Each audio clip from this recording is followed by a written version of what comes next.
Here we are again, another week, another Potomac episode. Ellen, would you like to start us off with a cheers? Free drinking? That's water. Yes. Okay. Cheers to Giselle's final season. Ooh, ooh. Oh, fascinating. Yes, what a great way to start. You have to manifest. You are now watching Mind You Media. Mind you! We can't use that. We don't have the rights. You are now streaming Mind You Media. No, you're provoking the people. Let's hear more. Mm-hmm. I forgot to put my lip on. Okay, well, while she does that, Oh, no, I'm done. Katherine, Please. I challenge you to a 1-minute recap. Sit in our shoes, ma'am. you But know, I guess that means I gotta be ready to time you, don't it? I'm on it. Oh, thank you. I was Thank our you. first victim. Okay. So. Okay, guys, Kristen will time you and stop you. All right, Kath, you ready? You ready? I just would like to apologize for any previous. As one JoJo once said, it's just too little, too late. Okay. Oh, Okay. shout out to JoJo. Shout out to JoJo. Okay. All right, I'm gonna count you down, Kath. 5, All 4, right. 3, 2, 1. 1 minute. All right, here we are once again at the busted down pool cabana saga with the ladies twerking in their middle-aged selves. What else are they doing? Then I don't even remember. There's a car ride to dinner. Dinner happens. They eat a lot of great food, tacos, I think. What else happens in this episode? Robyn makes a fool of herself. Robyn is confronted. Okay, first of all, they have this scene where Ashley wants everyone to paint their vaginas. No one's interested. They decide to attack Robyn instead. She stands up, goes full martyr mode, says, "Beat me up, beat me up." 10 seconds, Kath. It's over? 10. You got 10 seconds. Oh, it's 5 now. Karen pays for a blue check. Okay, all right. There. Boo, the people are not. I feel like you included things that we did not see, like tacos. I feel like there was a taco. Someone had like a tostada kind of thing. Not a taco. Okay. Kristen said not a taco. Tacos, I feel like, are common housewives like food generally. So I admit it could have been from another episode. They were in Mexico last season. That's what you're thinking of. Okay. You forgot so many key elements. You made it halfway through, right? At lunch, we learned Karen pays for her blue check. I remembered that element. He tried to cover up. That's true. I think you skipped. You skipped the dinner from the previous night. Because I could not discern that dinner from the other dinner. What happens in the first dinner? You skipped the suite let out in Robyn's room, in Robyn's penthouse suite. You skipped the like little intro scene to the next day's activities. Nneka's on the call with Ike. Then they head to their separate. Then there's the suite breakfast where you did mention that Robyn gets attacked. Then they head to their excursions in separate groups. The distillery. Oh, that's true. I had a lot to say about that. The separate excursions with Karen, Mia, Wendy, and Candace, and then boots shopping with Nneka, Giselle, Robyn, and Ashley.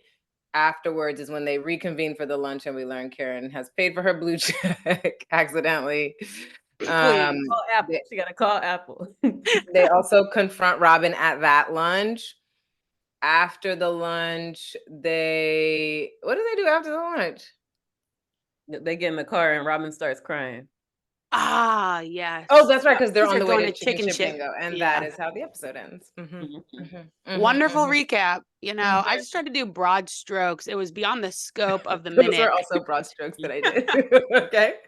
Regardless, it was a pitiful showing for Robyn. Okay. Tomato. Please. Tough crowd. It was almost as if, like, after episode 1, could it have gotten lower for Robyn? And she said, "Indeed, yes. The bar is in hell, and I'm going down." Oh, yes. True. It did get, it did. All right. Well, let's just get into it. Pool bench, cabana life. I mentioned it, didn't really get into the, nitty gritty, but thoughts.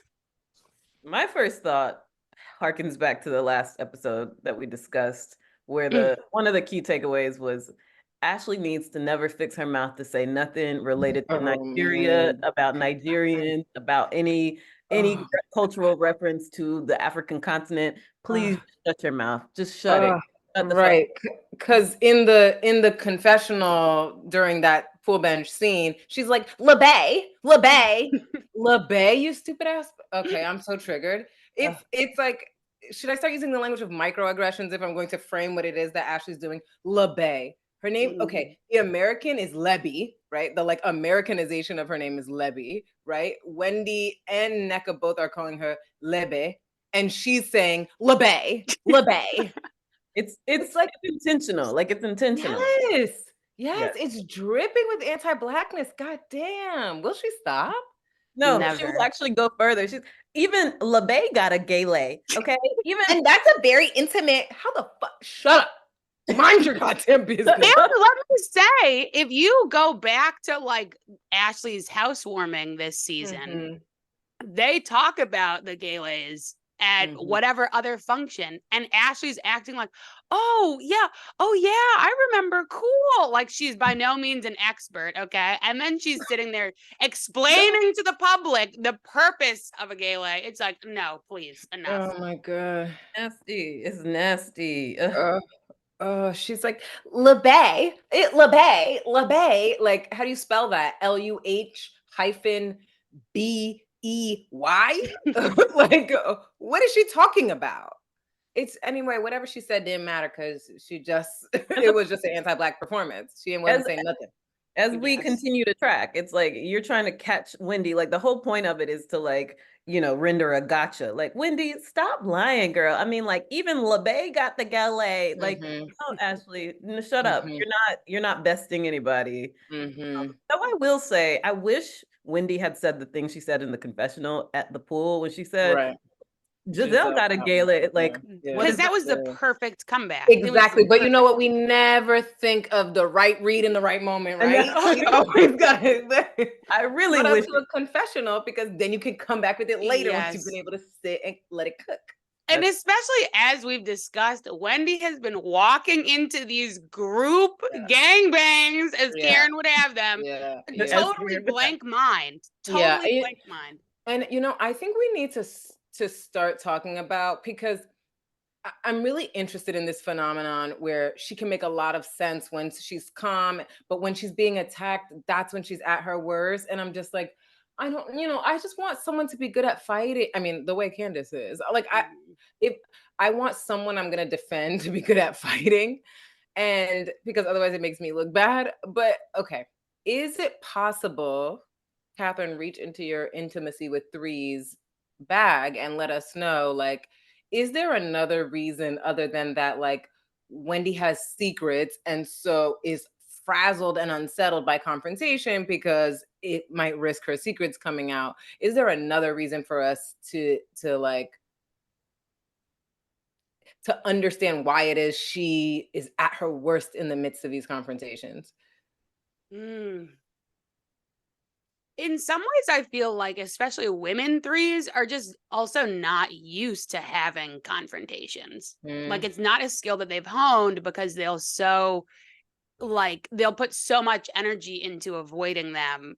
And so I think she's just not in her element in the way, But I wonder also if, like, the group situation is particularly fraught for her, because, like, the group is composed of people she might still want some approval or recognition or friendship from. So maybe she might write off Nneka, but it's like Giselle and Robyn, and maybe like the prospect of a unity among the light skins or something, like still is a hope that she's holding on to, that she probably enjoys the passive silence of agreement and is able to tell herself like, it's fine, it was good, it was great, as long as there's no active conflict, which is like called her out being naive about before, And I think I was gonna say, I think that's like conjoined with what Katherine is saying. It's like her normal mode is to seek the approval of people. So it's like she's not planning for confrontation, she's planning for like ingratiation. So when that's, when she's confronted, then it's like, I haven't developed the strategies to handle this. Like I come prepared to like win people over. That's exactly what I was gonna say. I think also like she's frazzled, not just because of the lie, but also because she's like, how do I win people over in this moment? What's the right person to be right now? Instead of like, what do I believe or what do I think is wrong? It's like, who should I be? Which would explain, I would argue, her reaching for a mix of a Karen and a Candace moment with that. That was when you were in it, or was that when you were in LA smoking crack?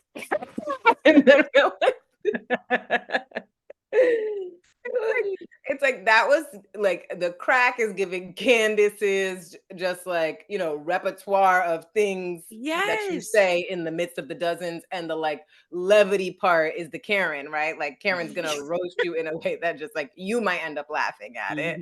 And it would have been good for Wendy if it just like, if she hadn't been faltering beforehand. If she hadn't been faltering beforehand, the hit, the comedic timing, I think it would have been good. Just like when she came with because you're slow to Mia, like that was well timed, like she was prepared for that, right? It's dismissive enough, it's silly, but it also was effective, But she's clearly trying out different people's strategies in these moments. Like she's trying the little Karen crackhead comment, but then she's, taking Mia aside in another moment. Okay, that didn't work. Now I'm going to try this. And it's like, none of this is working because it's all clearly inauthentic, Yeah. Well, something to track. Can I also just note, I couldn't stand in another confessional moment during that when Nneka is like, she's just mad because I actually got a seat at the table. What table? Thirsty ass hoe. A seat at the table? You're calling this platform a seat at the table? Why? Because Andy sits at the head of it? That's why. It was just so transparent in that moment, right? Like, it was like, well, thank you for confessing finally what you're here to do. You are thirsty. You're clamoring for spectacle celebrity attention. And so you'll probably go extra fucking low. Given how thirsty you are, the way you're framing this, it's like, she's like, finally, I'm somebody. Yeah. Right? Like, that's the key. She goes on to thank them so intensely at dinner for, thank you so much for taking me and bringing you. I just was really, really excited. I think it's like, Nneka, you nasty, thirsty. Okay, well, yeah, we're gonna get there. That was disgusting. That was yes. Okay. All right. Well, let's go. Before we are at dinner, we're in the car. Okay. Wait, what's happening? Before we get in the car, we get a taste of not one but two Ashley dance scenes. I wanted to forget. Okay, I wanted to forget. And the scenes were extended. The Ashley getting ready dancing in the mirror with the face. Oh my gosh. No, but the position of the edit was like everybody's getting ready, it's transitioning, but Ashley's was the one that was consistent. It was like Giselle getting ready, Ashley stays here. Robyn getting ready, Ashley stays here. Candace, Ashley and her nasty, bad, angular ass dancing. You need to spend a little more time getting ready because you get worst outfit of the week award with that nasty ass fringe and them white boots. Like she thought she ate with that. First of all, she did. Spend more time getting dressed so that we have less of those kinds of disasters. Second of all, your ass can't dance. This little pop and lock, that's awful. When she was by the pool, she's like, I don't have my choreographed moves to fall back on. So she's like, Hey girl, twerk. I can't. Like, oh. Even though I started this by saying like we do not enough, like we do not need that. I think it's actually very important for those people that don't, that just turn on the show when it comes on and don't actually see her social media presence. It is important that they know like this is what she does. Character building. Exactly. Yes. No, and she does it on every trip. Remember in Miami last season, she was on the balcony doing it, pop blocking it, wanting to, and I was like, stop it. Stop it. Tomato. Can somebody write to her like, I don't know. Can we get under her TikToks, please, and be like, "This must end now. You're terrible." Yes. No, but if you hated yourself less, you might dance better. Remember, I feel like. Go on, Kristen. That's part of her strategy. It's like, no, I'm a white woman, so I'm playing around in blackness, and I have to do it badly so that it reminds you that I'm not black. She thinks she's doing it well. She thinks she's doing it well for a white girl, probably. Exactly. These are not natural movements for me, but I'm really hitting them points. Yeah, they're not natural for me. Girl, you look at Sheila. That's your black mama. What are you talking about? Oh my God. Okay. All right, carry us on. Sheila dance scene. Where that at? Well, you know what? I'm going to search the internet because I bet if she got Uncle Lump dancing at the Thanksgiving, I'm sure she has Sheila in there somewhere. Okay. All right. But people had stuff to say about the car ride to dinner, to the tostada spot. Oh, I just noticed a moment that I would like to draw to our attention. It's like, of course, the car is filled with haters, right? And they're just like, yeah, so what's going on with Wendy, Nneka? And she's like, yeah, I mean, like, there's no coming back from it because, and then the ... Who's going to want to own that their mother is dealing with shrines? It's like, Catholics, bitch. Catholics. That's like, okay. But besides that, Giselle was throwing fuel on that fire, hoping she could get something started when Nneka lands with, yeah, I don't know. She probably can't abide a friendship with me because who wants to admit that their mom is involved in shrines? Giselle's like, that's it. No, like you can read the disappointment in Giselle's face. So she turns fully forward and stares off into the middle distance, like, this is not a soldier like I thought she could be.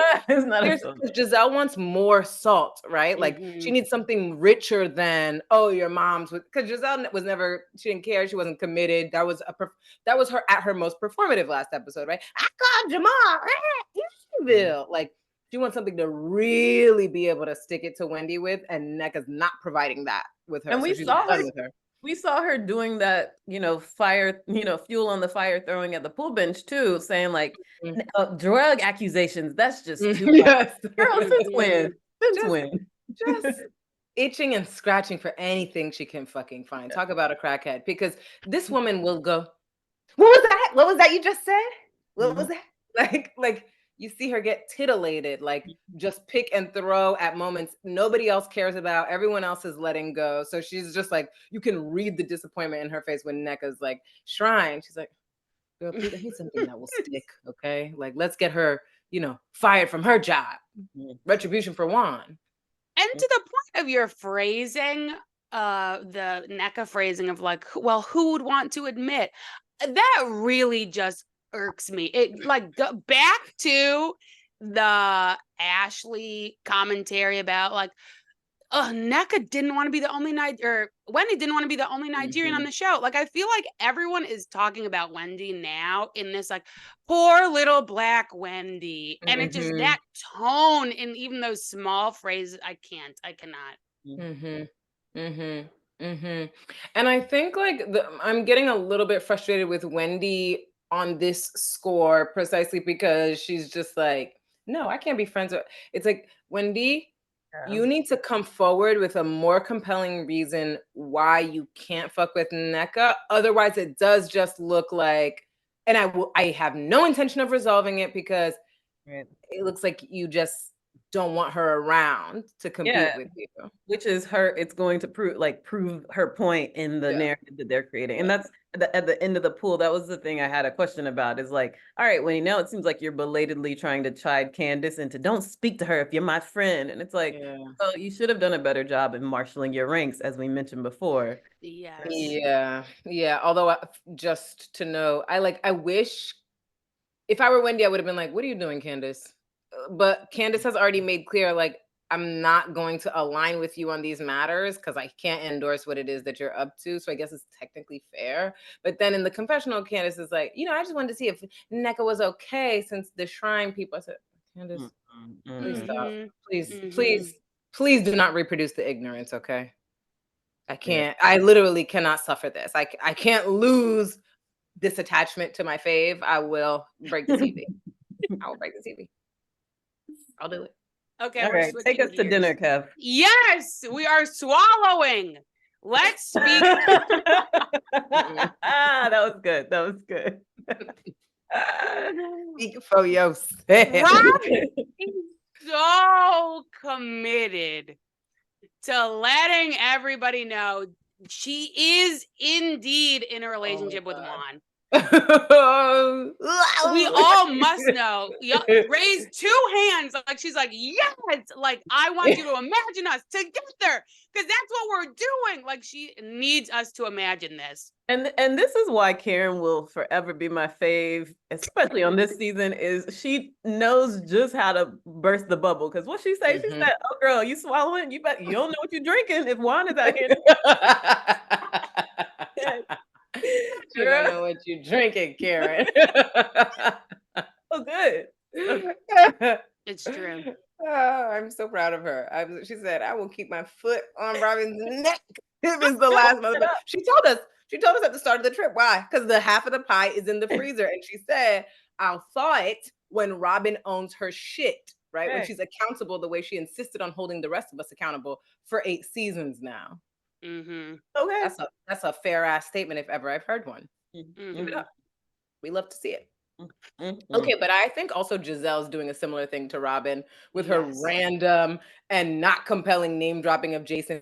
Jason has to read me the menu. Girl, shut up. Girl, shut up. We do not buy this relationship. And it doesn't even sound like what you think it sounds like, because it just emphasizes the age difference and the lack of compatibility. Like, I'm so old. He gotta read it to me. That's not sexy. It doesn't sound like chemistry. Giselle likes to be like crude, self-deprecating. So she thinks, I'm making fun of myself by saying that. And it's like, and that's a key reason we don't take the relationship seriously. A key reason. Yep. She keeps all of her private affairs so private. Like we don't even hear her like make little jokes or things about, oh, my kids say this, unless she's like with the kids or in the confessional. So it's like the fact that she's so like just throwing out these Jason moments. It's like, you wouldn't be doing that. Like that's not historically how you move. That's exactly what I was thinking. I was like, this is not organic to you. You're performing this. Like you're not this type. She's not this type. She's not the type to talk about the man she's dating with her friends in these random. Some people are like that. Giselle's not like that. Right. Yeah. Okay. There's a moment in this dinner scene that I wonder if everybody else caught. When Wendy poses the question to the group about swallowing. Does anyone notice that she has her finger like tied up with Mia's? It's like they're holding. Yeah. Wow. Like, what is that supposed to be telling us? Like, that's her new bestie teddy bear now? Like, that's her new, like, what? And here's my question. Kristen, are you going to be able to forgive her for that reconciliation? Forgive Wendy? Yep. I will have a question about it later on, so maybe we can put it off, because like I don't believe it right now, and I don't think Mia is fully believing it either. And maybe if there's like some substance to the reconciliation that feels real, I can forgive it. But like right now it feels convenient and protective, which I'm not going to begrudge her for the protection she's looking for, but it's got to come on the basis of something realer. Otherwise I'm going to pity you, Wendy. I'm going to pity you. Yeah, and I totally get that, but I will say, and like we've talked on this channel about the compatibility between the 3 and the 7 before, so there is like a meaningful basis for them to connect. And I would say I honor your suspicions on Wendy's part. I do think if there's a like authentic or organic interest, Mia has it for sure. Like Mia doesn't want to have enemies. Like Right. she wants to be messy when it's time, but she doesn't want to have sustained enemies. So I think she's really like, okay, let's see. But I do think it does seem a little convenient for Wendy, but I also want her to go ahead and reconcile with Mia. I do, to be honest. She wants to feel like she has, I think she's like not admitting to herself how betrayed she feels by the other cast members, and is like looking in these moments just to feel like, okay, someone is like my friend, you know? Yeah. And I guess that's what I want. That's the thing I want her, or like want to see some evidence of reckoning with, because it's like, then don't, if you're not gonna have a like substantive, let's sit down and be friends, Mia, then like Wendy, you're gonna be surprised if she comes around in 2 more episodes and gangs up against you. Yeah, right. Because she will have a legitimate reason to continue to mistrust you and your intentions. Yeah. Right. And like I think happens later. Yeah. Oh, that's the one I want to talk about. That's one I want to talk about. Oh, but I think that Wendy uses these moments when, like the dinner, it's like they're drinking at the dinner, and it's like she uses moments where they're drinking and like there's like fun energy to be like, oh, okay, instead of like actually like, you know. Yeah. Like she uses them as evidence that things are good because she's looking for things to be good. And then it's like, oh, a moment where we're all laughing corroborates everything's fine. And it feels like you get the rug pulled out from you and get caught with your pants down when they bring up the drama again. Yes. But Katherine, were you going to say she uses those moments to strategically get closer, basically? I think both. But I think that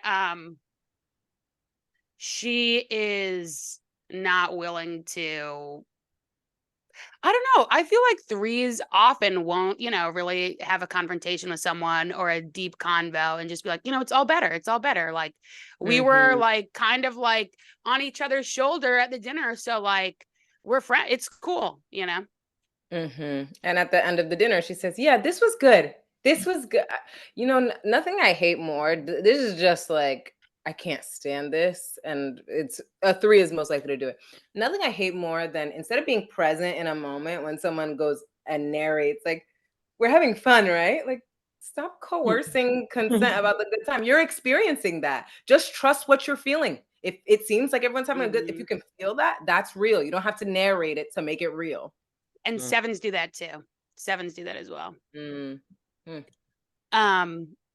Growing up, my 7 relative always asking, are you having fun? Are you having fun? And it's like, I was, but you really just took me out of it. It's like, because if you have to now go to your head, then your head's going to start evaluating. It wasn't as fun as that thing. It's like, please let us stay present where we fucking are. Like, there's no need for this. Like, exactly. I'm eating. Like, I thought it was good, but it's not the best meal I've ever had. Like, Tostado was a little stale. Yeah, like the service, I guess, could have been faster. Anyways.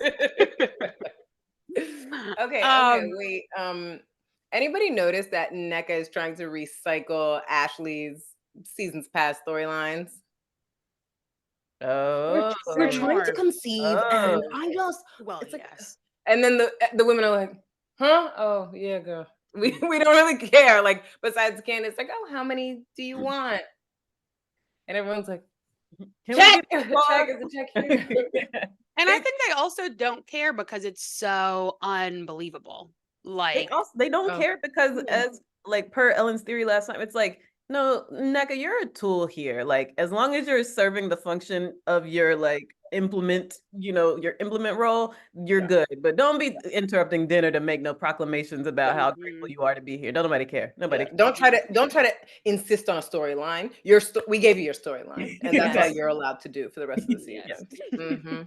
Stay focused. And while I do not want the advancement of this, Wendy versus Nneka storyline to continue, I'm not interested in Nneka at all. I'm like, shut up. I don't want to hear you speak. I don't like your face. I don't want you talking. be quiet, move on. I'm sorry. I can't. Even hearing more, like a couple episodes ago, I was like, we need more biographical info about Nneka.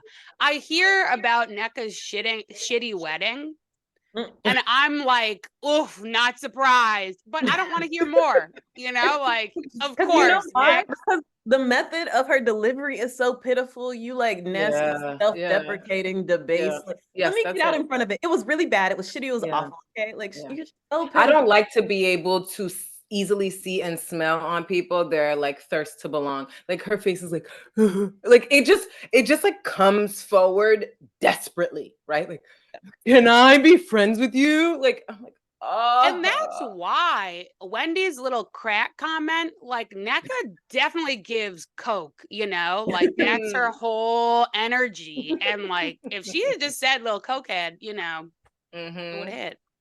Yeah. So they leave dinner. Yes. And for the let out. The let out. The let out was lit. Shout out to Beeskies on Franklin Street in Chapel Hill, North Carolina. The key let out. The OG let out. Oh my God. Good times. Katherine's like, I'm salty because I wasn't there. I'm just waiting for y'all to have your moment. People always accuse me of being salty, but I'm just sitting, They're let out, and Candace puts on what's her face? Robyn's slippers. Queens of Bravo had some shady shit to say about that. Lit review. I will link it in the description box, but they're like, how dare she wear her clothes, act like BFFs, and then turn around and call her a fraud? Like, which is it? Like, make up your mind, Candace. And it's just like, they cannot sustain this account. Shut down Queens of Bravo ASAP, please, because that person's an idiot. Okay, she said the fraud thing before. Okay, and she asked for slippers. She didn't know who they were. First, she needs to take her heels off. And then what did Robyn say? You can wear them. Okay, Robyn, which is it? Is she your enemy or isn't she? Because if you ask me, it's on Robyn to say the only people invited to my suite are those who have authorized, or to say, no, I don't want your feet in my. You're lucky you're here because we are enemies, right? But Robyn won't say it because she don't have it in her. Yes, that annoyed me so much. Like it really is. Which is it, Robyn? Which is it? Like if you feel so strongly in the confessionals about, I don't know what's happening with Candace, ask her, confront her. Her last episode in the car, she's my nemesis. I don't know why Ashley put us in the car. Oh, that's your nemesis? Well, you sure were having a good time with her. Because Candace has been fairly consistently ambivalent, right? She's expressed it like, on the one hand, I can't stand Robyn for having done this. I am feeling strange about the like rupture of our friendship, and I think I have an interest in seeing if we can mend things. But that doesn't erase these things. Like she still raises them, right? And she still calls for them to have a conversation. Like it's not like I'm pretending like we're BFFs, so I'm dropping the beef. No, it's like, are we shooting a show together? Are we co-workers? Okay, there's a basic level of decency. Can I wear these slippers?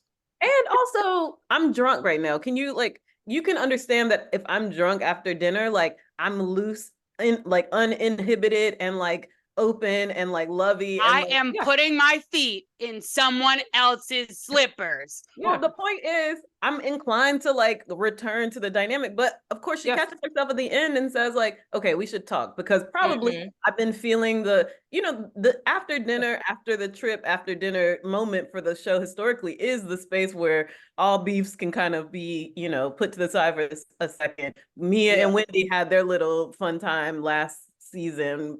After exploring, there's precedent for it being like a little moment of, okay, we can have a good time. So shut up, Robyn. There was no violation except for if you feel like and then even as drunk as Candace was, it's like you could see she didn't let go of the resentment towards Robyn, because Wendy said, "Whose shoes are those?"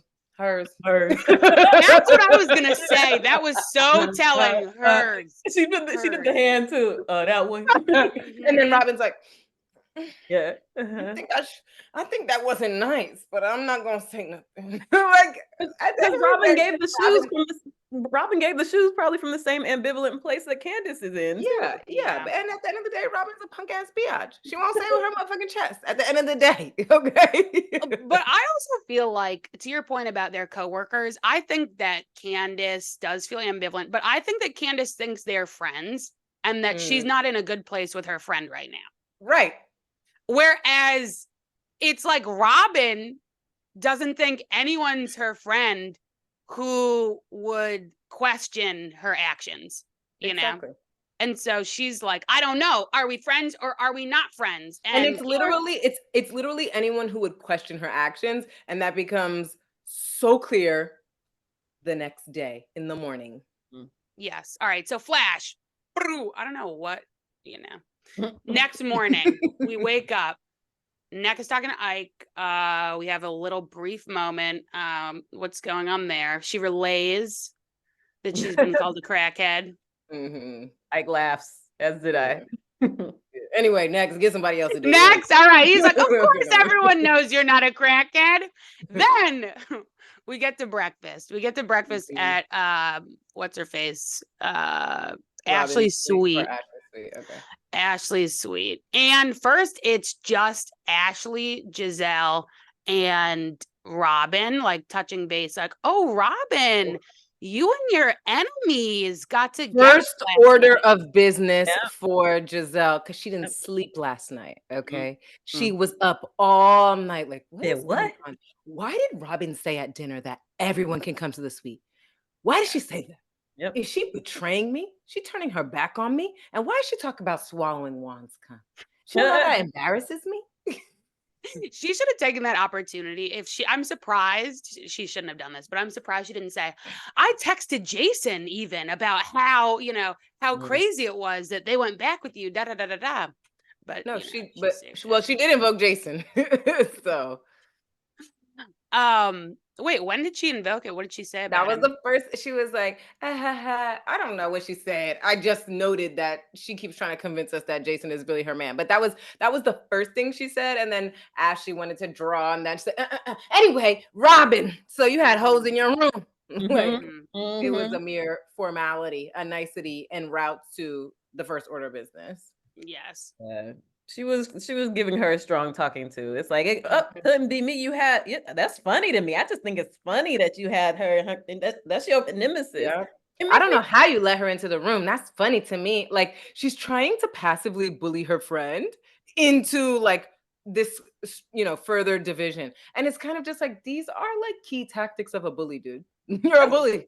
I wonder too if like Robyn has covered over any more strong feelings of ambivalence because Giselle is also putting the battery in her back to be like, we don't fuck with her anymore. Like, if you're not going to like take my opinions about what to do with Juan, at the very least, don't talk to Candace. Excommunicate. You know? And it's like, Giselle, you want to be miserable. You look insecure, actually, because what you knew probably happened is that people had a good time. You were excluded. You're the one most committed to division, and Ashley is your deputy, of course.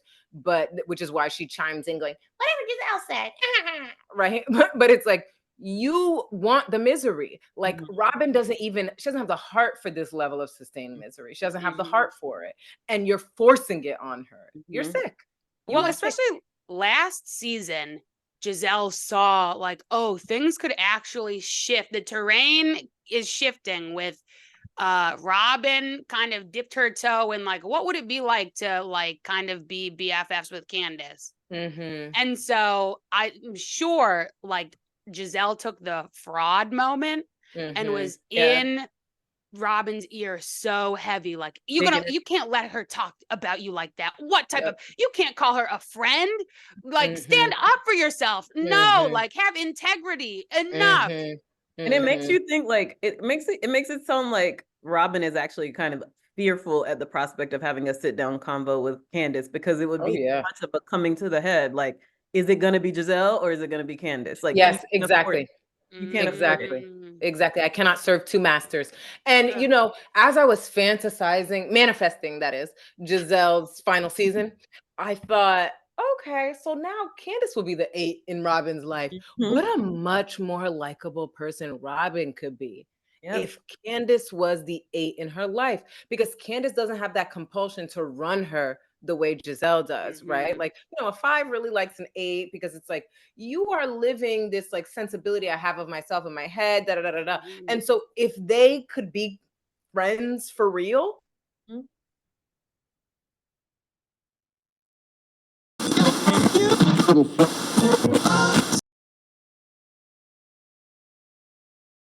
I was saying, I think with Candace as the leading 8 in Robyn's life, Robyn stands to become way more open. Because Mm. remember a few episodes back, we were talking about, as the five is characteristically closed, does not share. And it's like with clearly with Giselle as the leading 8 in Robyn's life, Robyn is nasty. She's like the beta of the bully, right? She's she's just like that little rat besides the bully who just uses the like apparent courage of the bully to start taunting people, but is basically meek, afraid, and insecure. But And I think not compelling at all, because at least the bully has some flair. exactly, at least the bully has some flair, right? So in the bully shadow, you're just a loser. Mhm. But if Candace becomes the leading 8 in Robyn's life, Candace is not a bully. She's an anti-bully, and she's candid, right? Like her name suggests. So maybe what Robyn will learn from this new 8 is how to be more open, how to like try to cultivate intimacy. And no one stands to gain more than that, more from that than Juan. Oh, all roads lead back to one. Well, they're not Yes, breaking up, are they? only one road. As Portia said, one road, one road, one Okay. road. Oh my God, that's like, what's it called? Thing number 7 with the wands. What's it called again? What are those words called? Pun? Fun. It's a pun. There you go. The thing about this is I actually am right now realizing for the first time the animosity I truly feel deep down for Robyn, because Our previous episodes would beg to differ. You've realized it before. well, it's hitting me anew. Like last season, that's what I really wanted for her. When she was becoming friends with Candace, I was like, Mhm. okay. And Mhm. I now do not want redemption for her. I don't like, I actually think that is the road for her to self-actualization, to really getting outside of herself. And I just don't want to see her winning, I guess. Yeah. Oh, What was that conflict? Do you remember last season? Was it last season where like her and Candace met up at a bar and like Candace was crying, was moved to tears about like not wanting their relationship to go left like that? What was that conflict Mhm. resolving? I can't remember what the Was it at the start of the season? I think it was at the start Yes. of last season. I can't That remember. was peak them. That I was the episode where I had the thought, like, oh my gosh, yes, they're gonna be new BFFs. Da, da, da, da. Yeah. I'm sure it was like Robyn attacking her for someone else's conflict, because that's usually what was happening. I think it was at the beginning of the season, because it seems like the reunions are the key site where like rifts form in their friendship. I remember like Robyn's hairdresser had lost somebody or something. Remember there was like a loss that was in it. Mm-hmm. Remember what the Yeah. conflict was Yeah, resolving. something like that. Something like that. Something like that. Yeah. Okay. Well. All right. So, from there, with just the green-eyed bandits plus, I don't know, Ashley. Does she Ashley. count as a bandit? No. She's auditioning, that's for fucking sure. Yes. The other ladies come in. Mhm. Ashley has an activity that everyone is so Ashley again and again, and I know you two can probably speak to this more than I can or have more to say. Just how dumb Ashley's activities are. And they're a miss every time, a miss. And it's like, why is it that she cannot plan an event to save her life? Because she's wildly out of touch with what it means to be a Black woman, and she's like consciously trying to play dress up as a Black woman. So she's like, what do Black women like? Let me give them the opposite. No, I mean, that's what she's doing. She's just like, let me be the one that brings whiteness to their Yeah, life. yeah. That's actually Teach very, me. yeah, So like it's a it's like, redemption project for Black people. Mhm. Mhm. let me bring them to the light. They're so disconnected from their own bodies that I need to bring a mirror and a paintbrush. Says the stiffest bitch in the room, right? Like, no, but it's clear because she said it a few episodes ago when she was talking about the fact of the Austin trip, right? She was like, and these little stuck up biddies, so I can take them to Austin, blah blah blah. Like, yeah, she thinks she's bringing them like bohemian culture. I don't know. It also doesn't hit though because Ashley's motives are constantly negative. I was gonna say vexed, but it's like no, it's not vexed. She's just a Yeah. manipulator. She's like Yeah. wanting to stoke the divisions by keeping keeping people apart, planning different activities for different people, and then trying to like cover it over with like no, we just need to do this healthful thing of reconnecting with our. No, Ashley, you have no positive motives for anybody Yeah. to connect with Yeah. anybody. You want to Yeah. keep the divisions. It reminds me of Atlanta last season when Sheree decided to take on the role of peacemaker over Bone Collector. But you could see because Sheree started crying at one of these little activities, and it was specifically the Portugal trip and like the lead up to that. She like Sheree is messy, but I know that she didn't want. Did I say Charisse? No, I heard Okay. You started to say sure. You started. Okay. Sheree is messy, but you could see she was like, okay, Marlo's a divisive figure. If people don't start and like now the heavy hitters are gone, right? Like Cynthia's not here anymore, and Cynthia's just like a kind of people are like Cynthia doesn't bring nothing. She brings cohesion and she brings levity. Okay. And Yes. those are key factors for being able to sustain a dynamic across seasons. So it's like I know Sheree as a kind of OG was like fretting, like, and if Candy's not fucking with us. And even though Sheree's messy, you could see she was earnestly doing like the sound bath was actually a brilliant idea. And the women were fucking crying in the goddamn sound bath, right? Like even if it didn't even if it didn't cultivate cohesion, it was just like individually healing for all of them. And Ashley's like, let's draw pictures of our vaginas and like take them out and look in the mirror. Like she's not oriented towards bringing them together. She's just oriented towards spectacle and bad entertainment. Get her out of here. Tomato, tomato, tomato. Get her out of here. Formative nonsense. It was not, and that's what Karen instantly registered. She said, and you might think it was like she was saying no to the vagina. It's like, no, Ashley, no, not this activity. No. On the precipice of all of Ashley's activities, Karen is her main one. Like, why are we doing this? And they cut the previews and trailers for this episode, the promos, to make it seem like Karen was rejecting the possibility of connecting with her body. When really it's like, no, I'm rejecting Ashley. That's what I thought. I was like, what?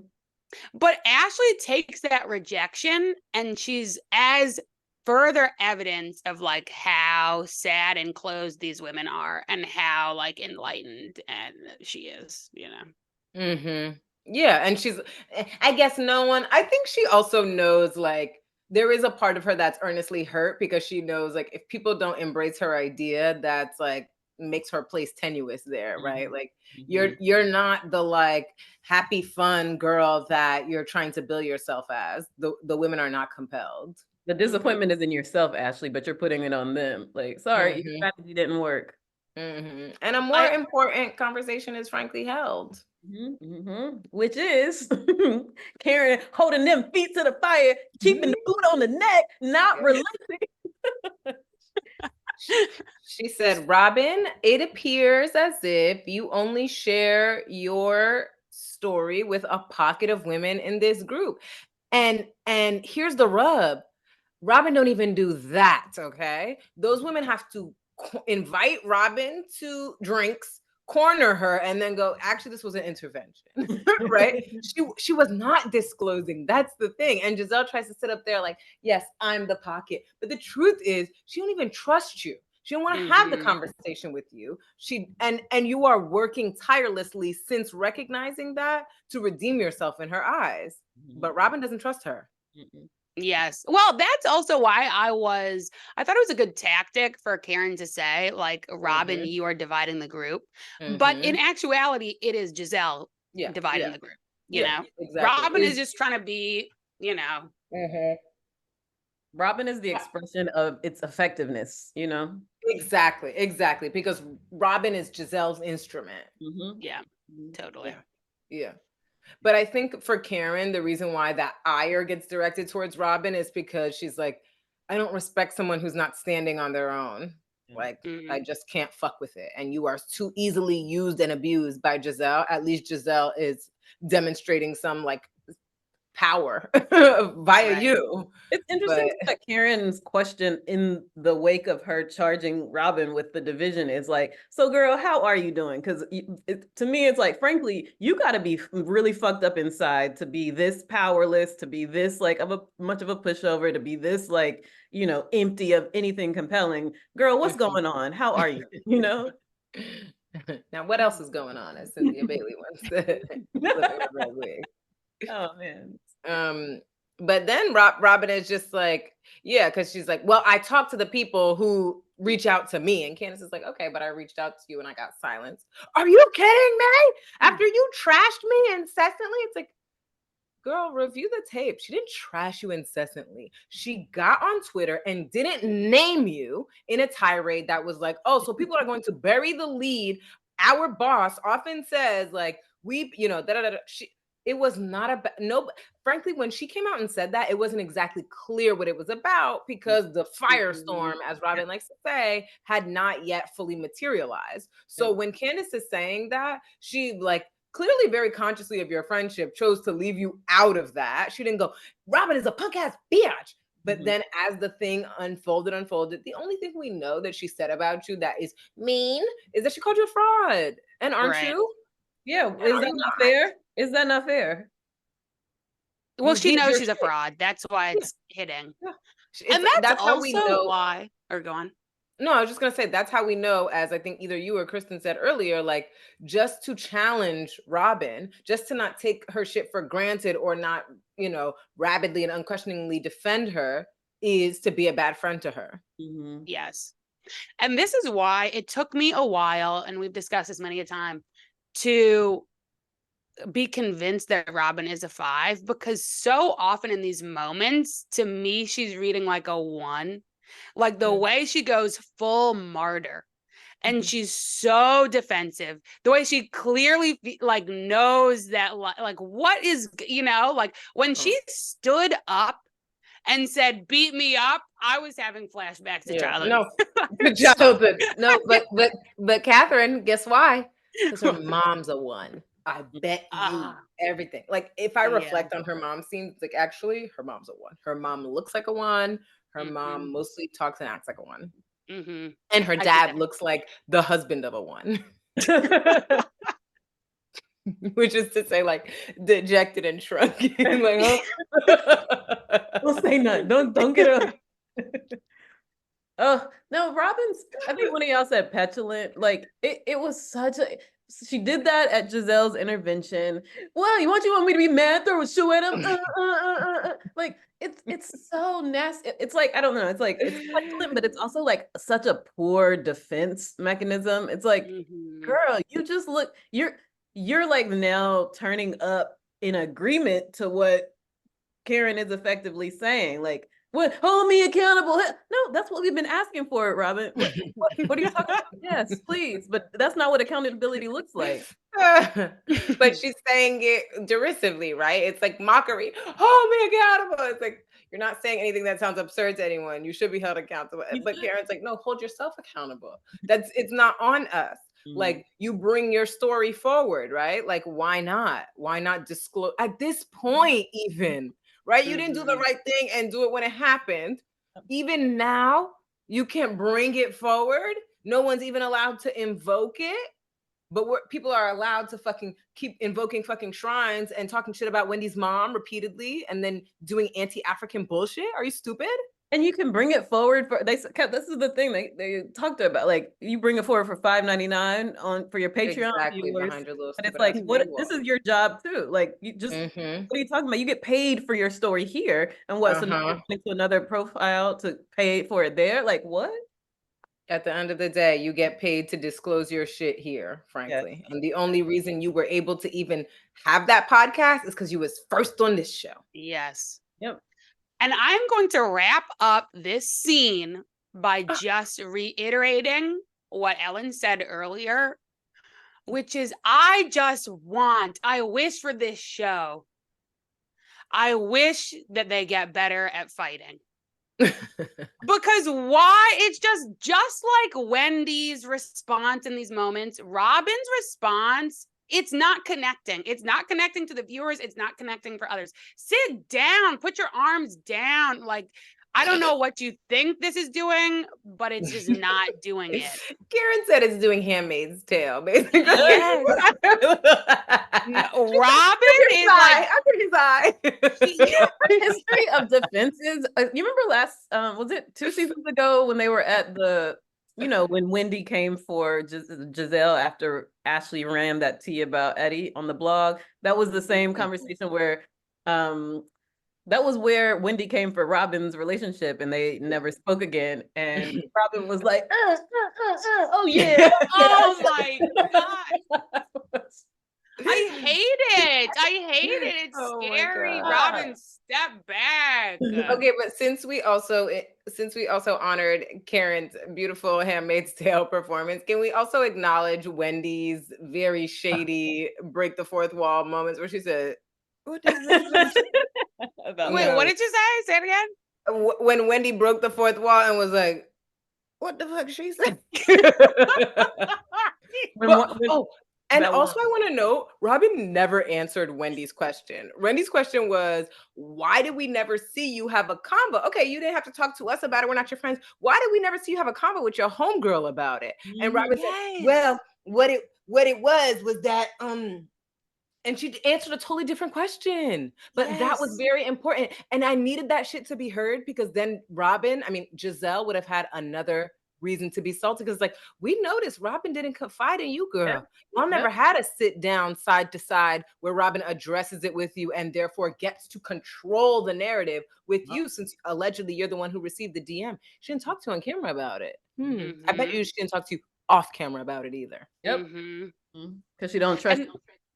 Again, with the editing, like the editing of that scene, there were so many loose ends and Robyn was acting so crazy that it's like, how did that really like what did this person say when that person said that? Like, I felt like there were things left on the table that I believe that there was stuff left on the table, but less stuff, Yeah, and possibly it's just that Robyn's conniption was kind of so full-blown episode-y that it didn't seem connected to anything because it was an episode, right? Like she's just drawing all the kind of psychological baggage, trauma, and going. And not only was she going like this, but then at a certain point, it devolves into her. She's like standing over them, yelling at them.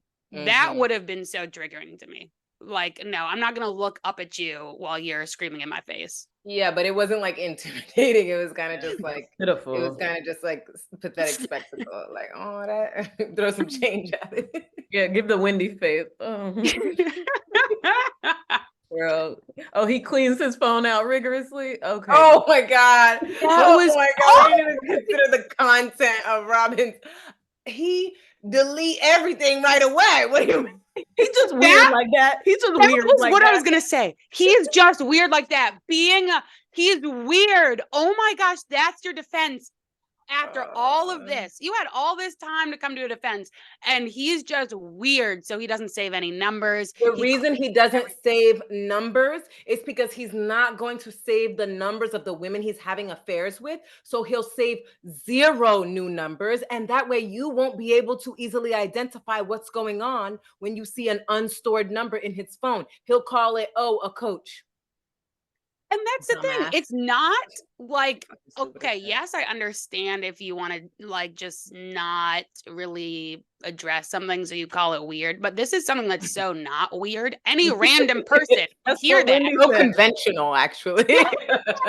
Like everyone's like, oh, yep, seen this before. You The know, conventions of cheating, girl. Like, it's in a book somewhere. I wish they had cut to Giselle, because I feel like that was a prime instance of Oh. Robyn, girl, you just No, keep letting yourself. They did cut to Giselle, baby, and she said, Yeah, like threw up in her multiple mouth a times. little She was very embarrassed. yes, said, I can't Giselle abide it. is like, please do better, Yes. please. Big time. Big Okay. time. That was Ben. All right, carry us on. All right. So more to Ashley's like curious event planning skills. She splits the women up into two groups. Okay. The distillery group, one goes to a distillery and the other goes to. Is it a leather shop with a bar in it? Leather goods. No, they're just probably serving drinks to their shoppers to get Okay. them liquored up. Yes, to buy those cowboy boots. Got it. Yeah. She splits up the women. While they're still in the suite, it seems like Candace is having a moment. She wants us to believe maybe that she's having a moment of charity towards Robyn. Oh, like I see that you're in the distillery group.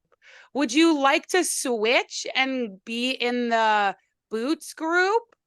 They make the switch. The boots group was the worst fucking group.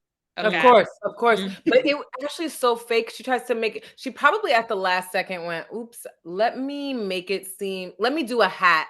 Let me do draw names from a hat so that it's not so transparent how divisive I'm fucking being. Because it was, there wasn't enough room. No, bitch. If the distillery does tours, they do it for individuals and they do it for groups as big as 30. Shut up. And it's a store, girl. You think the store can't accommodate 8 people? Shut up. Yes, there were definitely more than 8 people in the store. I saw that. Just full of shit. Oh God, so transparently full of shit. Dear God. Also, it's like, even if you wanted to do that, you could just say, if you weren't like up to no good, you would just say like, who wants to go here and who wants to go there? Yeah. And they would divide themselves since you've already, included division in the itinerary. Right. Lord. Nasty. Yeah. All right. So what happens at once they get to their the distillery? Locations. Karen can't keep track that it's liquor and not beer. Yes, very confused. Senior. I'm just a little ambivalent about that because on the one hand, I was like, Karen, when they go back to see what do they call those things? Like the actual barrels, like the actual distillery part of the distillery. And she asks again, like, so this is beer. I'm like, shut the fuck up. He just told you it's not beer. So I was annoyed by that. But at the same time, I was kind of annoyed. I was annoyed by production and how they were like, brewery X through it, winery X through it. And like, keep just making the women seem dumb for not knowing. Oh, they love that. Oh, that's actually their favorite thing to do. Every time they're out somewhere in the world and like don't get what should be regarded as like a sign of your civilized, like literally, if you belong to civilization, these markers of the white liberal New York Times. Shut the fuck up. How about that? And that's what it was. It was just so white. The whiteness was very like apparent because we're in Austin at a distillery. But it's not that many white people on production. I'll tell you what, it's just the ass lickers. Mm-hmm. Yes. It's like they're pressed that they know, and they're trying to get all the rest of us in line. They're trying to they're carrying the water of Andy. They are imagining themselves making sure they're enforcing Andy's standards or something. I feel like the most interesting thing at the distillery is the lunch bite to eat snack they have afterwards where they're sitting out. It's Candace, Wendy, Karen, and Mia. And Mia, of course, as we see in the preview to this episode, sees the black raven and says, "That's your mama?"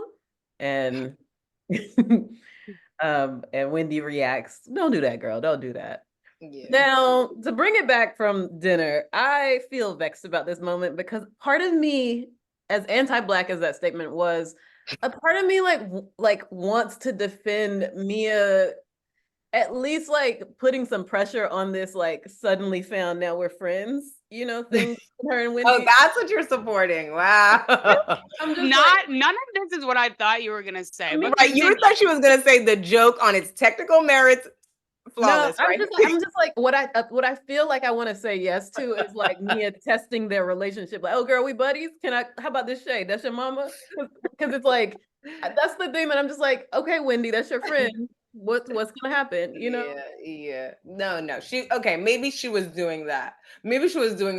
Or maybe as like a student of comedy, she said, I can't let this moment pass. The delivery, the timing, like if it weren't offensive and anti-Black, I would say let it rock. Yeah, if it wasn't, yes. Well, also when it comes off the heels of, was it right before that? Yes, right before that, when after the bird comes, but before she says that, where Wendy goes, my history with birds. I forgot about that. I forgot. So I was laughing even before Mia spoke, just thinking about Wendy's history with birds. Oh, okay. And then they showed, right? I remember that episode too. That was a decent season, and that was a fun trip for sure. I mean, better than decent season, frankly, by these standards. Really? Yeah. Okay. But then thankfully, Mia's like brilliant comedic timing enables Wendy to say a truer word, to quote Spillers, to speak a truer word about the motherfucking shrines. Like, finally, we get from Wendy some analysis. Baby, remember, what you do for a living is analysis. That's what you are always going to be able to kill them with in this fucking group, okay? I mean, not always as swimmingly as we would like, but still, Wendy is intelligent and she can at least introduce, like, what you're doing, though. Like, the reason why my feelings are hurt, it's because you're being racist, right? Like, she said, first of all, shrines are a part of the Catholic tradition, and then all these idiots, I didn't know that. I was so annoyed, even though it's like good that they're having this moment, I guess, when they were looking around like, oh, learn something every day. I was like, no. And I think the thing that's annoying about it, it's not because, like, you all should know the Catholic tradition. Shrines are a part of so many other denominational fucking practices. Shut up. Like, in Islam, there is a shrine, right? Like, if you're talking about altars, places of worship where particular key figures of the faith are exalted, you all are familiar with that. Be quiet. And frankly, that you wanted the shrine to invoke something like voodoo, something like a non-Christian something, and therefore send us all screaming in fear, is nasty and anti-Black nonetheless. And that is the dominant fucking point. Oh, now we can purify shrines because they are a part of Christianity. You're that ignorant? You people are over here disgracing other religious practices? Like, don't. That's what we're not gonna do, and that's what we're not gonna abide here. In 2024, what year is this? 2023. You should know goddamn better than at least to embarrass yourselves on TV and act like Christianity is the superior exalted religion such that you can't honor and be respectful of other people's traditions. Right. They're like, oh, it's clean then. Okay. Especially Candace. I'm just like, girl, is Jesus gonna be your Achilles heel? Like, come on. She is from a very probably like fire and brimstone, hyper Protestant. Fire. Not that one, not that, just brimstone or whatever. Protestant tradition in the South, so it's super fucking parochial. Let me just mark, even though the timing of Mia's joke was funny, as a third party, it was, amusing. If I were Wendy, I would not. I was so proud of Wendy, to your point, that she responded that way. But for me, that I would have lost it. I would have walked off set. Where's Eric? Like, at that point, like, it was a vulnerable. I'm sitting here with a small group. I don't think I have to. Nneka's not even here. And here you go about my mother. Like, fuck you. Like, that would have been No, you're right. She was in Yeah. safe company. I was really glad she went with vulnerability instead of like turn up, because it's like, girl, these are your friends. Like that's the way to show up for them. I think she read that there was not too much vitriol behind it, and that's how she could manage to stay cool. And I think she knows that about Mia in general. Like, I think she's actually developed a kind of strong understanding about the different motivations of each person, even though she continues to act like there's a chance for Ashley. I don't actually know what that's about. Like, it's probably just something she can't help, the three's attraction to another seven. But she knows, like, Mia's probably not always driven by as much malice as, say, a Giselle figure. Yeah. I, Not so much malice wait. as opportunity. Yes, exactly. Mia is just opportunity, which Wendy is also motivated by herself. So she said, okay, I think you were actually just trying to be funny there, so don't do that. That's what we're not going to do. Right. Yeah, it was good. It was a good handling. Then meanwhile, we had boot shopping. What actually went down there? What was Nothing. the lame group Despicable talking about? nastiness from pathetic ass, whack ass, Nneka's ass, dumbass stuff. Oh, Small ass, stupid ass, stupid yes. bitch ass, dumbass Nneka. Sorry. Yes. We got to hear about her shitty wedding at the Watergate. She just turns me off, y'all. I like more than anyone else, like I can just feel the like I spent a long time trying to ingratiate myself to white girls. Like I can see it on her face. I see it there's no Even I am when she triggered by moves that. her Yes, it's true. body, I feel like is too much. Yes, exactly. It's her body, it's her face. Like she stands like she's insecure, even though she's stacked otherwise, right? Like she can't even live in her fucking stacked body. Like her face is always eagerly like, do you like me, white girls? Like literally. And even with Ashley, at least Ashley is a certifiable mixed chick, right? With Nneka, it's like that whole like in Nigeria, like so you're willing to be the native informant, and just like I'm so triggered. I can't. I don't want it. I can't watch it. I want her gone. I want her fucking out of here, please. Please, Eric. Somebody get Eric. That the boots, the leather was Giselle, Robyn, Nneka, and then Ashley. That would have been a wake-up call for me if I were Giselle. Like, wait, this is my clique. These are like, this is not gonna go well for me. It's not gonna go well for you. It's not even occurring to her in the faintest, I assure you. Because I think she thinks like, okay, good, I can work with Mia's one more, and then boom, we're done. She just needs the numbers. It's like she doesn't care about the substance of the person. She's not at all interested in Nneka. Who would be, frankly? She's not at all interested in. Actually, Candace seems like mildly interested in a way that I'm like, Candace, watch it. Watch it. Hear this, Candace? Ellen says, watch it. Literally, you better not end up bonding with this. You're gonna get burned. You're gonna get played, and you're gonna lose me. Is that what you want? Is that what you want? Is that what you want? She asked. The birds of tears. No. Yeah, there was nothing that happened at the boot shop but pure nastiness. Yes, just the worst gaggle of characters all together in one room. Moving along. In lunch. Yeah. What happened at lunch? The best. Oh no. Oh, sorry. Go on. Well, okay, I will. It's just a quick point about Nneka's invocation of like, oh, we're gonna do the traditional wedding in Nigeria soon. Like, we're so excited to be married on my father's compound, and Ike is a chief. Like, that was all competitive bullshit with Wendy. That was all a way of saying like, because nobody else cares about those signifiers, and as you could see, in a very kind of nasty way, the thing they got attached to was people pay for titles. She was invoking titles. She was invoking my father's compound, okay, because she's trying to signify on my people come from something in the village, unlike yours, Wendy. Certifiable Nigerian, and not her. So keep me around, she says.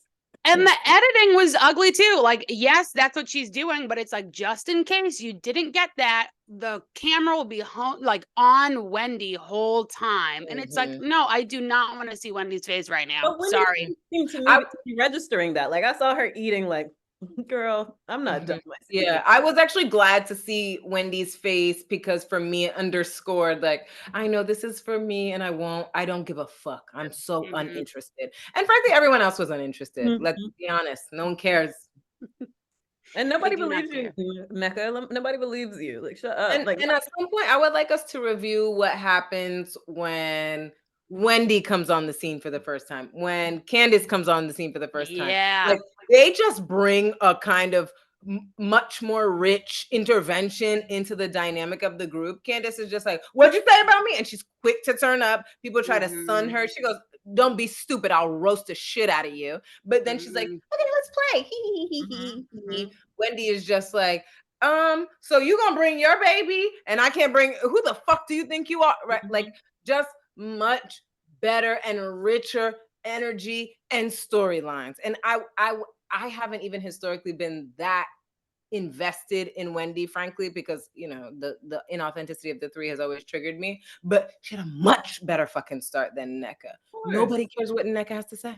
Just no one. Yes. And I often don't like anyone when they first come on. I'm always like, oh gosh, because you know, you see them trying to prove themselves. Right. But and then I get used to them and then I rewrite the whole thing in my mind. But like, this is the worst onboarding I've seen of a housewife. Because no one comes on trying to just get along. People come in knowing that they need to like cement their place with an active presence of some sort. Well, hers is an active conflict with the other Nigerian woman. Right. And nobody else. Like, it's literally just it's literally just like, I want to insist that Nigeria is all about wealth and status, not voodoo, not dark skin, like whatever Wendy's got going on. Just wealth and status. Yes. And okay, so when she's talking about the titles, I played this back and I'm not sure still, because both, I mean, the women in general had a negative reaction, but especially Karen and Giselle. And one of them, I think it was Giselle, but could be Karen. One of them goes, oh, that's weird. And right after Nneka says, like, some people pay for titles. Oh, that's weird. That was so upsetting to me. Like, again, we just got off the shrines and now you're going to find a new thing to shit on Africa for. Do you know? As if people don't pay for things here. What? And I want you to know who that was. That was Giselle. But then later, Karen brought it back up. And guess who was defending the, like, people pay for titles in America, as someone just pointed out, Twitter? Robyn. Yes. So in other words, y'all, what I'm trying to say is, bring it home. Robyn is the investigator or the intellectual. Like in previous moments where Ashley was going to testify on behalf of Monique in the lawsuit against Candace, and Robyn said, no, that's a character flaw. What you're doing is Robyn comes forward with good fucking sense when she's not motivated by a very personal vendetta. So when she's like, okay, you sound ignorant by trying to criticize Nigeria for paying for titles. But by the way, now why did Nneka invoke that and throw it on the table? Because she's fucking self-hating and anti-Black and anti-Nigerian, her goddamn self, okay? And what she's trying to do with reference to Nigeria is make that her little shtick, but she doesn't believe in it. So the next thing out of her mouth is, although people pay for them. We didn't need to know that. Like, we didn't need to know that right now, while the point of your apparent disclosure is that your husband's a chief. We didn't need to know that sometimes people pay for the title. Why are you invoking that? Because it militates against I was going to say, it militates against Wendy being able to chime in and claim any kind of title either, because if she did, no, you probably just paid for yours, you know? No, because she already knows all about Wendy, because she did her robust enough research. She knows that that's probably not what happened with her. I believe she is just like Ashley. Whoever says Black says, okay, I might try to say a good word to the extent that I'm trying to sell myself, but whoever says Black, then the first thing I fucking think of is the ugliest and nastiest thing. And that is foremost on my fucking mind because I hate myself. She's like, and she's doing a presentation in school with her fucking shoebox diorama, and we have land there. And my father has a compound made of cement. I have pictures of it from my mother's album. And my husband is a chief. People be paying for like that. It's like that's the true part coming forward. The presentation was broken by an actual earnest disclosure, which is like, I don't personally like Nigerians because they're dishonest crooks. I mean, I am Nigerian with status. Pounds on which I can join the show. Like, that's what she thinks she's competing with Wendy about, because it's like she believes it's like the whole Osu thing is also, I think, the backdrop. Wendy doesn't have status in Nigeria. Her mother has status in America, in the Nigerian Catholic Church community she has built in the DMV area. That's less authentic. That's less authentically Nigerian than I am. And it's like, you think in those terms, you basic fucking bitch, because you know the truth. It's heavy on your heart. You actually don't like being Nigerian because you've internalized all the bullying you received in the white schools that you moved through most of your life. And that's why you are dripping with white girl self-loathing. When Robyn brings up Twitter and it is revealed that Karen pays $11 a month for that blue check, I was howling. I was watching this on the Metro North, cackling, okay? Somebody call Apple Pay. It's a problem. Do we believe it? That she's paying for it? Yes. No, that she did it knowingly. Oh, no, she did it knowingly. She did it knowingly. Not for a second do I think that charge randomly appeared, because the other women had blue checks before, and then they were de-checked. So before it's like, Elon owned it. Exactly. So if it was that easy to accidentally start paying for it, it would have happened. Another woman would have been like, oh yeah, that happened to me too. But you need to consider that Karen is a senior, okay? So if you previously had a blue check and then Twitter emailed you and said, you will lose your blue check if you do not subscribe, then how many seniors are on the hook for, and not just seniors? Kristen has been involved in many internet scam, okay? Well, you're a hook. It's true. I think just one. If that's how it happened, then I can imagine her signing up. Okay, let me get my little check. Okay. And doing it on purpose, not realizing like the implications, like no one else is doing that, Karen, you know? I think that's what happened. Yes. Because this big spectacle, although Karen is an actress, this big spectacle would have been too much if it was true that she knowingly paid, because she was like, here's my phone, take my phone. You don't give your phone to someone. It's like the young people are like, I know the technology, girl, just check your subscription. Yes. Well, and you know, so funny. I also appreciated Mia in that moment when she was like, I pay. Oh. But this is what I will say. I brought that up to say, that is the type of housewife content I like.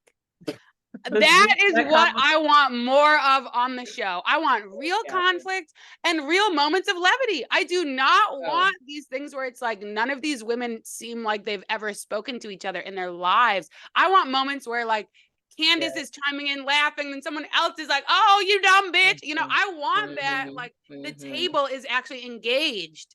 I was noticing like this season, I'm just like, oh, Karen is hitting. Oh, Karen is hitting. And it's like, Karen is funny. And like, I just kind of resent how bad the season stories are right now, such that like the highlight of watching is just Karen's humor. Like, I'm grateful. Thank you so much for having so much personality and being so sharp, Karen. But like, I shouldn't be coming away from the episode. Like, my favorite part is Karen's zingers, you know, like, yeah. Or even if that is your favorite part, it's like, it should be because it's the punchline in an otherwise like tense but rich moment, right? As opposed to what is, no, I agree. And it's like, this was actually the first episode where I was like, you know what? Yeah, shut it down. Shut it down. I don't care now. Like, I don't know. I don't know why, even though some things have started to like go in different directions. I'm just like, I just wasn't. whatever. We're not even done with the episode. Does it have anything to do with Robyn's dense question about somebody just tell me what we can talk about and what we can't talk about in response to people asking Candace about the lawsuit with Michael? Yeah, I mean, it's related to that. I don't know. I don't even know. I try to act like Robyn is a non-factor in the whole show, but of course that's not true. I know. Of course it's not true. I think it's Nneka. I want her gone. I want her gone. Like, I'm just like, what? You think this is a woman you should have gave a you didn't even audition her? Where's Kiarna? That's why I want to fucking see. Give me some more Kiarna. Where's a scholar? Come on. And those are the best onboarding moments, actually, when someone is introduced as a friend to the show. We get used to them. We like them, you know. And then, oh my gosh, you got your little cherry blossom, you know? Exactly. But this move where you just force somebody on us who just doesn't have the stage presence, as Katherine would say, like, she doesn't have the stage presence. What are you doing? Well, you know what? It's all the more insidious because it's like you gave Kiarna and Ascala these little, you know, come by, be a friend for here and there. You put whole ass Nneka on as a housewife, not even because she was compelling, but because the storyline of what she would do with Wendy was going to be something y'all were titillated about. That's despicable. She doesn't have anything redeeming about her except the implement function that Giselle's putting her to. And y'all are just like, yes, great. Give her a cherry blossom. So maybe Queens of Bravo. Maybe Queens of Bravo is run by a producer. Okay. Now, that sounds right. I feel like that's the only actually plausible because who else? Or a friend of a producer. Who else would read the sweet moment and say, when Robyn cleared the girls? What? Oh my God, that's just the most embarrassing read. Okay, anyway. It was so embarrassing. Viewers, if you did not catch that, it is because they quickly deleted it. Like within minutes, they were getting such bad comments on that they deleted it. Okay. One thing I do want to note, though, with reference to that, like, what can we talk about? Right? This is her raising suspicion over Candace not wanting to talk about the lawsuit. Like, it makes fucking sense that you don't discuss a legal matter on the show, lest you should be liable for the millions some crusty old golem is suing you for, right? So I think the reason actually Ashley and Michael are not finished with the divorce, let's just say that, right? Why we don't have news, like Mia's like, you still getting this is when I can appreciate Mia, because she said, I might be friends with you, but I'm gonna roast you. I'm gonna hold your feet to the fucking fire for fun. And she's like, is that still happening? Shouldn't we be celebrating? And then Ashley's like, yes. No, Ashley says no. Oh, yes, it's still happening, but no, we shouldn't be celebrating. No, because she's going to let us know when it's time to celebrate. But I bet they're not proceeding with the divorce because the lawsuit is active. Think about what it looks like, because apparently the lawsuit is over Candace accusing Michael of oral sex with men. Now, why is Michael suing her? Probably because for the sake of the divorce proceedings, if that is allowed to rock, if he does not raise a defense against that, he's gonna have to pay Ashley out, and vice versa, right? Like, he can't proceed with the divorce if he's gonna pursue the lawsuit against Candace. He knows he's not gonna win that lawsuit. He knows that's not going anywhere, right? But the divorce would look like, oh, it seems like you're actually freed up to have these little cabals with other gay men where you're sucking a bunch of dick, right? Like, so, and then if he lets that rumor, or if Ashley's defense attorney, Ashley doesn't intend to raise she's not going to raise a stink in the divorce proceedings. She's going to take what you fucking give her, like a tragic hoe. Okay. But if she had an attorney who cared about her and was interested in pursuing, what is in the best interest of her and the children, they might say Michael was cheating on her. And that is grounds for Ashley to get some sort of restitution. And it's like, here's the abundance of evidence. It's well known around town. Like, at least the humiliation is good enough reason for Ashley to get some compensation. So he has to make a countersuit. Right. He has to the countersuit is a performative measure against the rumors, which would screw him in the divorce proceedings. Yeah, it's true what you say. Like, Ashley's a dumbass for not taking that opportunity to make her money actively. You know, like, she's just like, no, if I just ingratiate myself with Michael and be a good co-parent, then maybe he'll just give me money of his own free will. No, just take it from him. Get a lawyer who can, you are on the show that itself has an abundance of video evidence of his wrongdoings, you know, like, but Right. she believes him to be too powerful to counter, clearly. Mm-hmm. And maybe ultimately he's a proxy for daddy too. So she's still desperate for his embrace, recognition, acceptance. Mm-hmm. Okay. What were you gonna add to that? The Title IX. That's what I'm about to say. Good old smarty pants Wendy coming in. She said, so a Title IX violation has nothing to do with why a university employee was fired. Wendy said, y'all want to talk about titles.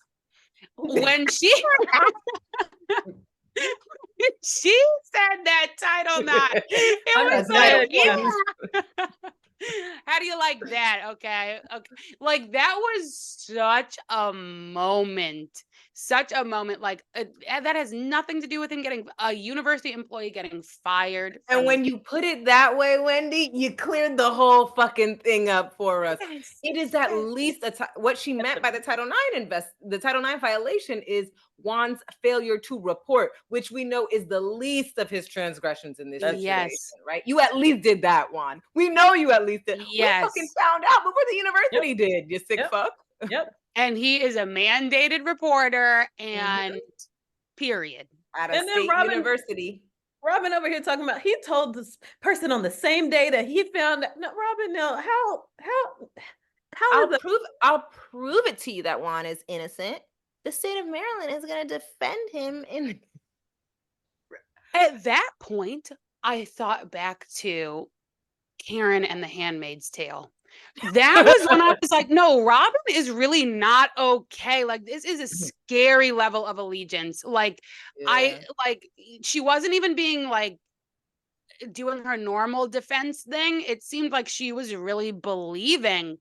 I worry. I think that she really believes, okay, yes, he's cheating, whatever, but separately, he's a good man and he wouldn't do this to a child. Or she believes in him. Yeah, she believes in him in that respect. And it's like as we said episodes ago, the reason we know Juan didn't report like he was mandated to is because that nigga don't do anything to take accountability when he ought to. Never, ever, never, never, ever, never, ever, never will, never has. So of course he said, nah, I mean, yeah, let it rock. Let it rock. Keep blackmailing him. I'm sure he encouraged the fucking man. He knew about it all along. He was kinky. Hey, you got him. You got him. Let me see them dick suck videos.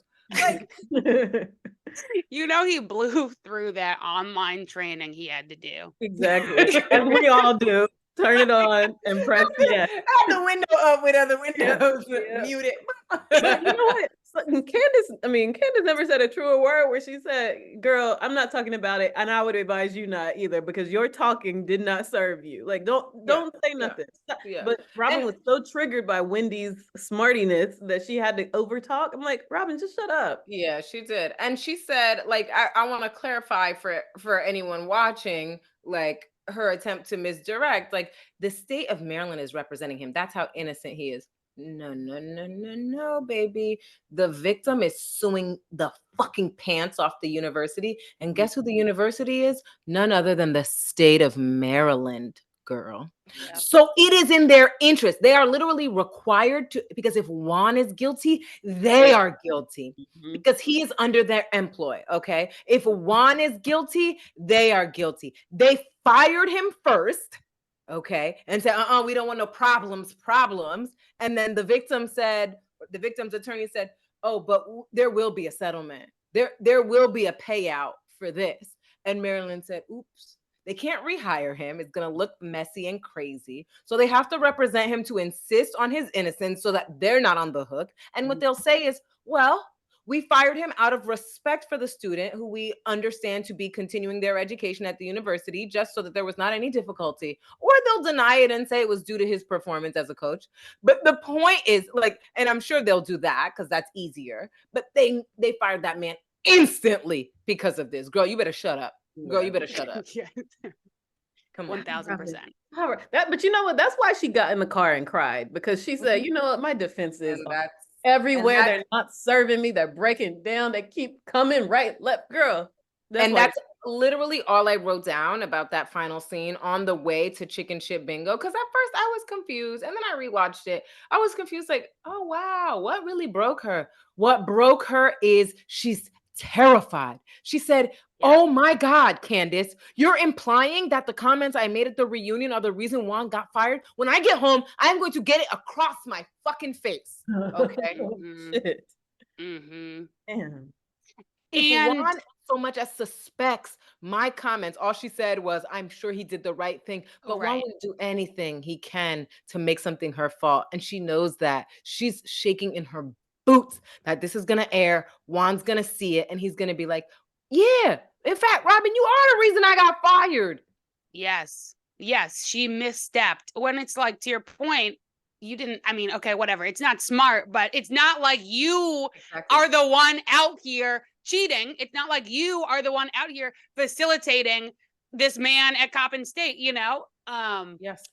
And Candace didn't say that it was your fault. She said it probably didn't help, because Robyn thought she was helping by saying, I have utmost confidence in my man. Mm-hmm. And Candace said, I don't think that helped. Mm-hmm. Mm-hmm. I will not speak on the matter. I don't think speaking on legal matters is ever helpful. Anything you say can and will be used against you in a court of law. It's literally the first thing in the goddamn Miranda rights. Okay.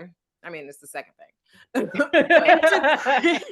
To Kristen's point about like my defenses are like not working, I feel like beyond that, this is like, she is fully exposed. She is so exposed. Like, I feel like that lunch she is naked in this world.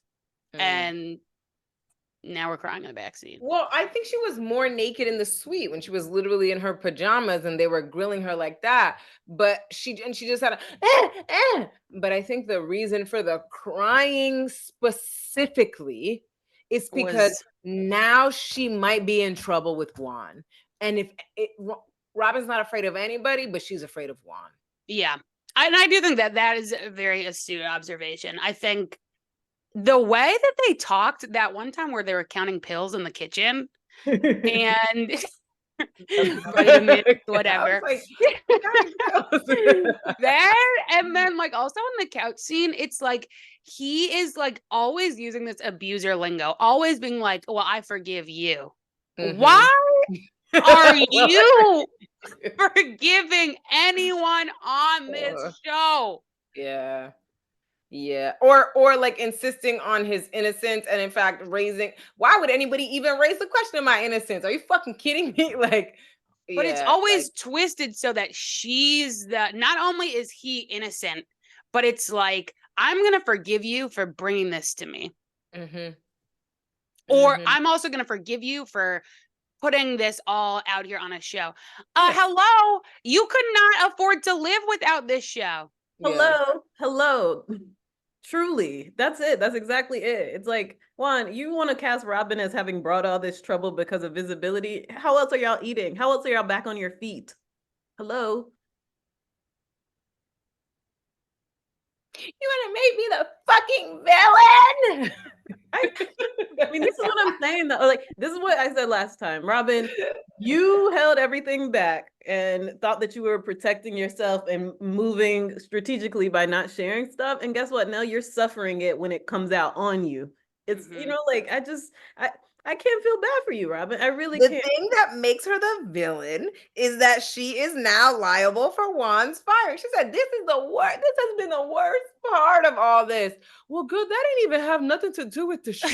Oh, no. The worst part of all of this has been Juan's utter negligence on the job in the face of the sexual violation of a kid. girl, that's nobody's problem but you and your man's. Mm-hmm. And the child, of course, foremost, the child who you clearly give 0 fucks about. Well, and Like, that's the sad thing. It's like that's actually the child's fault, or not fault, his problem. And it's like you don't care. You're making this about you are the victim. How can you even say that? Imagine literally, being the child, related to the child, knowing the child. Imagine Like being that the child and seeing the reunion where you and your dumb exactly, ass says, "You exactly, handle and it that's just the way that I would have wanted a person to handle it for my child." exactly, and that's who you're the villain of. You despicable monster. You're the villain of the story of that child, who, by the way, doesn't have a global platform that airs weekly to try and insist on the innocence of one of the key guilty parties in his sexual violation. You're gross, dude. Yeah, stop actually talking about it. Stop actually talking about it because the kid. That's probably what Candace was speaking to. That's what didn't help, because when the lawsuit comes out and that's what's being discussed, or like in court, that's what that didn't help actually. Because what Robyn should say is like, out of respect for a child who is at the center of this, who clearly was suffering in some form or fashion, if she wants to be nasty, right? In some form or fashion, let's not talk about it. Because there is somebody who is under 22 years old, who is trying to make it playing basketball at the center of this, and they don't get a national platform to talk about. So let's actually stop. And the women would have been like, fair. Yes. And that's a common tactic, to just be like, this is a sad story. This is not, funny. It's not going to be, I don't want to talk about it on the show. Like, that would have been a reasonable way to say, like, we're not doing this. But instead, she has all of her defense tactics. And I meant to say this when Kristen brought this up earlier. The whole, give me a list of what we're supposed to talk about and what we're not supposed to talk about. The fact that Robyn Dixon was the one who said that, it's just like, stop again drawing attention to yourself.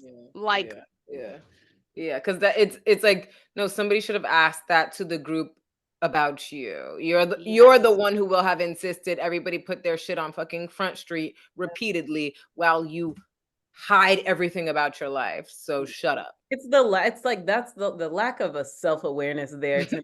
I would want to fucking flip some food in her face. Like, the delusion shut up. Is so thick. Yeah. Yikes. Yikes. I'm so dead. Okay, well, let's wrap it up with a yikes. I feel final word on the matter. Can we do a collective, like, Robyn crying in the back of the car? Leave me alone, man. Face. I just don't understand. Can we be the Candace? No, don't cry now. I don't have my folded tissue. It's so funny because at first I thought she was saying that for like, girl, don't go crying now that you got caught out. But then I was like, oh, it's because she's prone to cry if you're crying. Yeah, she's like, please. That is why, because her voice was shaky at that point as well. People think it was a mean moment. It was like, no, she was like, please don't cry. Yeah. Oh no, I was definitely like, we just did our makeup, please, like, trying to keep it on. Yeah. No, because she was on the verge of tears herself. I would just like to know, Mia, however, it might have looked like Mia was, oh no, but I saw what Mia was doing. Mia was looking out the window because it was a little hottie with a close cut and a spandex 2-piece out, and Mia was like, was that the green? Watch it back now. Was that the green outfit? I think she either green hair or green outfit. It was. Wait, I saw this. Did you see people on Twitter talking about this? No. Oh my gosh, I gotta find it because I saw this before I saw the episode, and I never circled back until now. This is a live review moment. Somebody zoomed in on the person outside and goes, "Now the real question is, what's going on out there?" That's what Mia was wondering. Oh my god. Yeah, comment and stuff. Tell us what you think. Oh yeah. Until next time or whatever. Bye. Bye.